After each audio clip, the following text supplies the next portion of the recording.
नमस्कार। आज के वीडियो में हम पढ़ेंगे समास के भेद। बाकी 3 हमने पहले वाले वीडियो में पढ़े।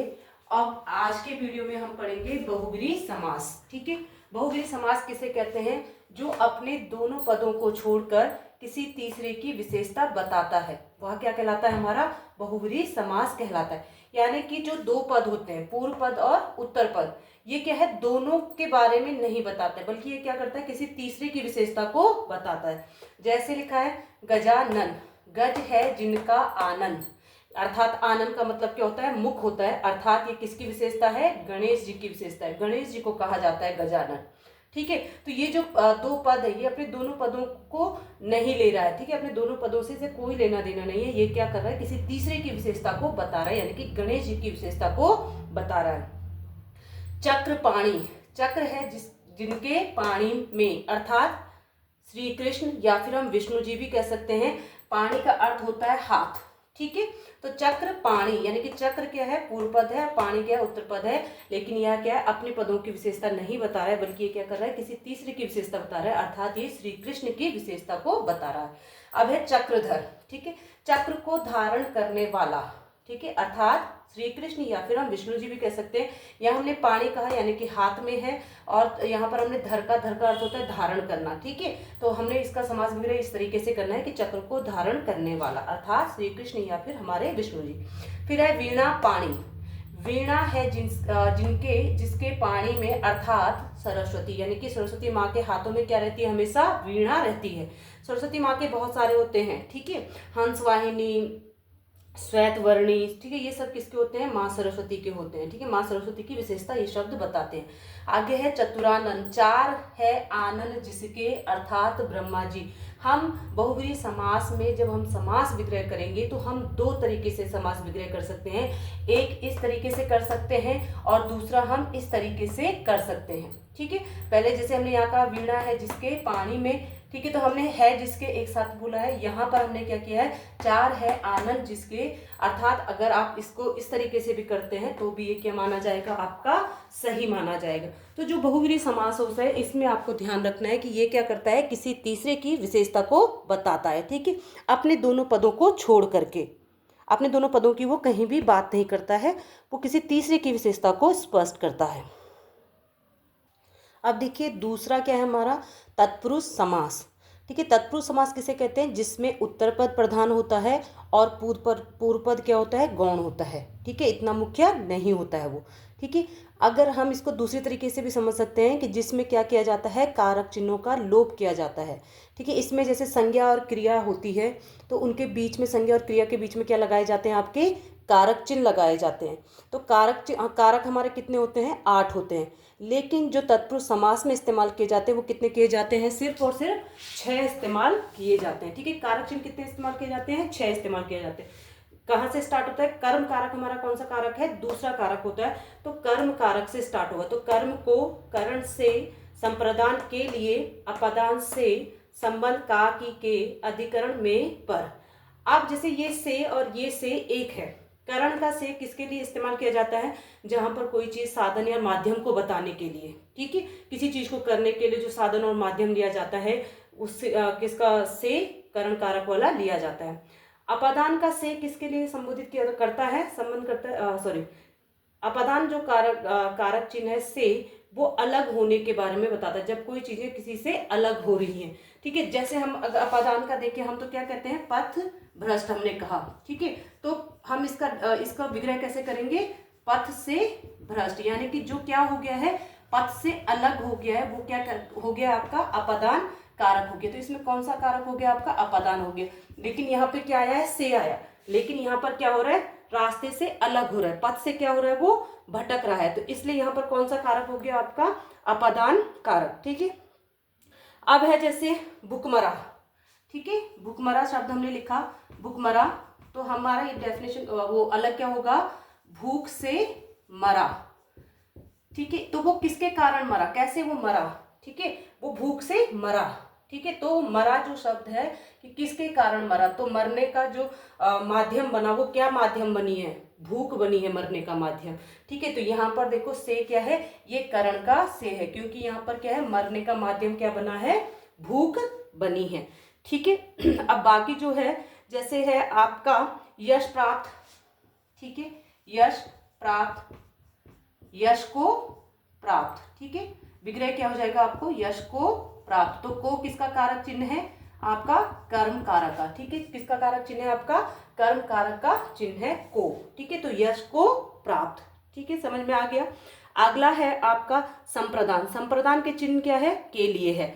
तो युद्ध क्षेत्र, जैसे मैंने आपको उदाहरण के लिए दे दिया कि युद्ध क्षेत्र, तो आप इसका विग्रह कैसे करेंगे, युद्ध और क्षेत्र क्या है, दो शब्द है, अब दोनों शब्दों से मिलकर समस्त पद बना है, तो हम इसको अलग कैसे करेंगे, युद्ध के लिए क्षेत्र, ठीक है, हथकड़ी, हाथ के लिए कड़ी, ठीक है, ये सब किसमें आएंगे आपके, इसमें आएंगे संप्रदान कारक में, क्योंकि यहाँ पर देखिए संप्रदान का चिन्ह क्या है, के लिए है, ठीक है।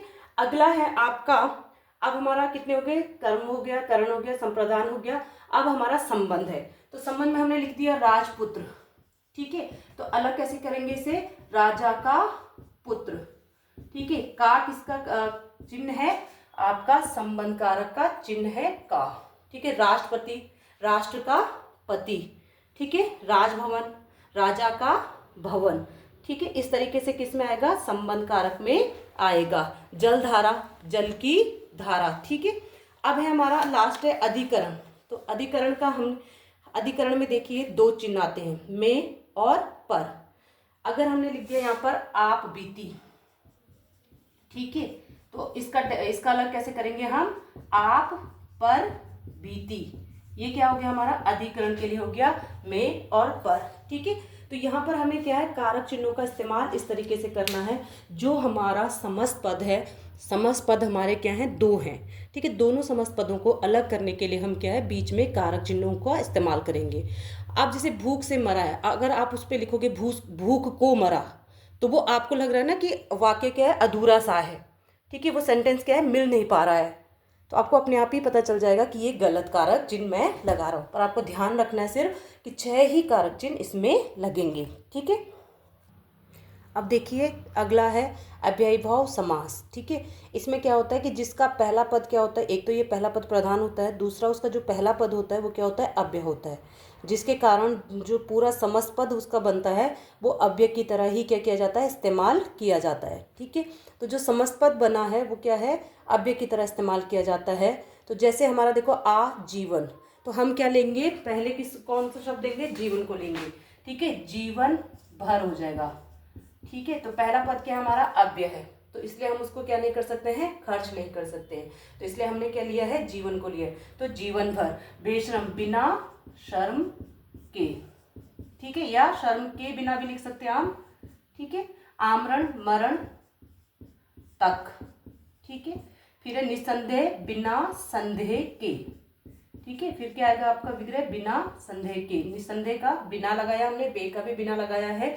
यथा विधि, विधि के अनुसार, आपको ध्यान रखना है कि यथा का क्या लिखेंगे हम, विधि के अनुसार लिखेंगे, इसी को इसी तरीके से समास विग्रह किया जाता है। कानों कान, जब दोनों शब्द एक जैसे हों, ठीक है, तो हम वहाँ पे क्या करते हैं, कान ही कान में, कान ही कान में। अब इसमें जैसे ये वाले शब्द हैं या ये वाले शब्द हैं या ये वाले या ये वाले आए, तो आपको देखो आ का भर लिखना है, तक लिखना है, बे का आपको बिना लिखना है, निस का भी आपको बिना लिखना है, यथा को आपको अनुसार और उचित लिखना है, ठीक है। इन शब्दों के द्वारा क्या किया जाता है, ये समास विग्रह किया जाता है। कानों कान का हमने लिखे कान ही कान में, अगर यहाँ पर होता दिनों दिन तो हम लिखते दिन ही दिन में, ठीक है, रातों रात, रात ही रात में, यथोचित, जैसा उचित हो, ठीक है। इस तरीके से हम क्या करेंगे, इसे समास विग्रह करेंगे, क्योंकि ये हमारा अव्यय समास होता है। तो जो हमारा पहला पद होता है, ठीक है, उसका हम क्या निकाल कर लिखते हैं, अर्थ निकाल कर लिखते हैं। बाकी हमने किसी भी समास में ऐसा नहीं किया है, हमने बाकी समासों में क्या किया है, उनके दोनों पदों को समास विग्रह में लिया है, और यहाँ पर हम क्या कर रहे हैं, उसके अर्थ को ले रहे हैं, ठीक है, अगले शब्द के अनुसार उसका अर्थ ले रहे हैं, ठीक है। अब जो हमारा अगला है वो क्या है, द्वंद्व समास। अब देखिए द्वंद्व समास, जिसमें दोनों पद प्रधान हो, यानी कि जो दोनों पद होते हैं वो दोनों पद क्या होते हैं, एक समान होते हैं, ठीक है। तो और उन दोनों पदों को योजक चिन्ह के द्वारा जोड़ा जाता है। यानी कि जो दोनों पद होंगे, दोनों शब्द होंगे, उन दोनों शब्दों को क्या है, बीच में उनके क्या होगा, योजक चिन्ह होगा और उसके द्वारा वो क्या किए जा रहे होंगे, जोड़े जा रहे होंगे। समास विग्रह करते समय योजक चिन्ह की जगह हम क्या लगाएंगे, योजक शब्द लगाएंगे। किसमें, द्वंद्व समास में, क्योंकि दोनों क्या हैं, बराबर है। तो दोनों बराबर होने के कारण हमने क्या किया है, उन्हें योजक चिन्ह के द्वारा अलग किया था। अब हम उनको क्या कर रहे हैं, योजक चिन्ह की जगह हम क्या लगा रहे हैं, शब्द लगा रहे हैं। जैसे माता डैश पिता, ठीक है, तो माता और पिता। लाभ हानि, लाभ और हानि। स्वर्ग नरक, स्वर्ग या नरक, या फिर हम ऐसे भी कह सकते हैं उसे, स्वर्ग और नरक। ऊंच नीच, ऊंच और नीच, यानी कि हम इन्हें क्या है, योजक शब्दों के द्वारा अलग करेंगे। अब इस समास को पहचानने का तरीका देख लो, दो शब्दों के बीच में क्या होगा, योजक चिन्ह होगा, तो वहां पर कौन सा समास होगा, आपका द्वंद्व समास होगा। ठीक है, यहाँ पर हमारा समास चैप्टर कंप्लीट हुआ। ये आपके 6, 7, 8, 9 तक पूछा जाता है। तो आप सभी ने अगर इस वीडियो को देखा है, पूरा वीडियो पूरा देखने के लिए धन्यवाद। चैनल को सब्सक्राइब कीजिए, कमेंट्स कीजिए, शेयर कीजिए।